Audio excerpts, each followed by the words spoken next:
ഇന്ന് എനിക്ക് ടൈറോയിഡിന്റെ പ്രശ്നമുണ്ട്. അപ്പൊ കൊണ്ടുപോയില്ല, മറന്നു. അപ്പൊ എനിക്ക് ടൈറോയിഡിന്റെ പ്രശ്നമുണ്ട്. നമുക്ക് ടൈറോയിഡ് ഉള്ളവർക്ക് വേണ്ടിയിട്ട് ഒരു അടിപൊളി സംഭവം കാണിച്ചു തരാം കേട്ടോ. നമ്മുടെ ഡോക്ടർമാരെ കഴിക്കാൻ പറ്റുന്ന സാധനം. അപ്പൊ ഇത് കുറേ പേർക്ക് അറിഞ്ഞൂടെ എന്താണ് സംഭവം എന്നുള്ളത്. അഗസ്തിപ്പൂ എന്ന് പറഞ്ഞാൽ എന്താണെന്നാണ് എല്ലാവരും ചോദിക്കണം. അപ്പൊ ഇതാണ് അഗസ്തിപ്പൂ എന്ന് പറയുന്ന സംഭവം കേട്ടോ. അപ്പൊ അതിന്റെ ഇലയാണ് ഇത്. ഇതിപ്പോ വാടിപ്പോയി, ഇന്നലെ കൊണ്ടുവച്ചതാണ്.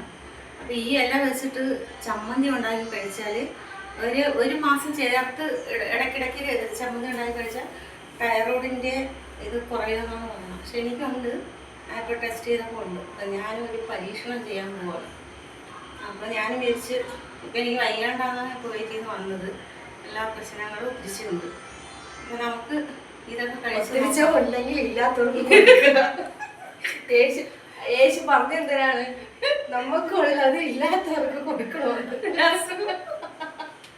അപ്പം ഇനിയൊരു സാധനം കാണിച്ചു തരാം. ഈ പൊന്നാങ്കണ്ണി ചീനിയെന്ന് പറയില്ലേ, നമ്മളെ കണ്ണിനൊക്കെ കഴിച്ചിട്ട് ഇത് നോക്കിക്കാണ്. ഇന്നലെ ഇവിടെ വൃത്തിയൊക്കെ ആകുന്നപ്പോൾ ഒത്തിരി അമ്മ മുറ്റത്ത് കിടന്നത് എല്ലാം പറിച്ച് അവർ ദൂരെ കളഞ്ഞു, പില്ലെന്ന് പറഞ്ഞിട്ട്.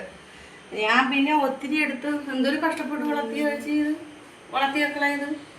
അപ്പോൾ പിന്നെ ഞാൻ കുറച്ചെടുത്ത് വെള്ളത്തിയിട്ട് വെച്ചു. ഇതിപ്പോൾ ഒന്ന് കുഞ്ഞമ്മേനോട് പോയപ്പോഴേ കുറച്ച് കറിവേപ്പിലൊക്കെ എടുത്തു. വേണ്ടേ നമ്മളെ കാർത്തിക പുഴുക്ക് വേണ്ട ചെന്നപ്പോൾ അവിടെ നിന്ന് വെട്ടിയിട്ട് വന്നതാണ്. കുഞ്ഞമ്മ വെട്ടി തന്നതാണ്. ഇവൻ ഈ മണ്ണത്തിരി അടിച്ചു തന്നാണ്. ചേനയും ചേമ്പും അതെ കപ്പാണ്. കപ്പ എവിടെ നിന്ന് പുഴുതി തന്നല്ലേ?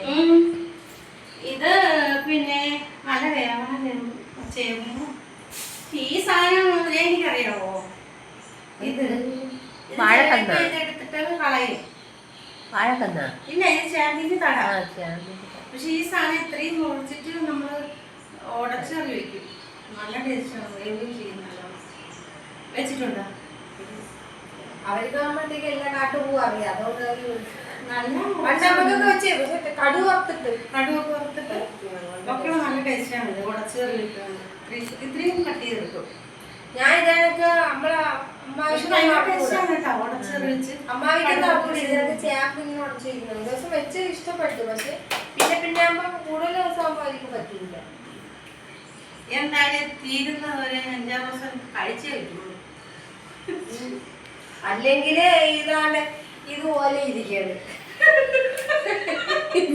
ഇതൂടെ തിന്നിട്ട് അതിനേക്കാളും സൈസ് ആവാൻ നിങ്ങൾ എന്നെ ഉദ്ദേശിച്ച് ഇത് കൊച്ച് അത് വലിയ അല്ലേ? ഇത് കായല്ലല്ലേ, ഇത് കൊച്ചു ചാമ്പ്.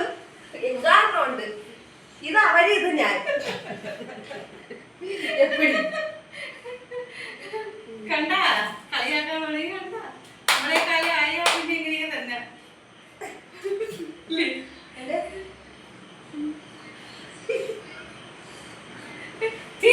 ഒരു മാസം ഇതൊക്കെ സഹിക്കണമെന്നുള്ള ഇവിടെ ആലോചിക്കുന്നത് അല്ലേ?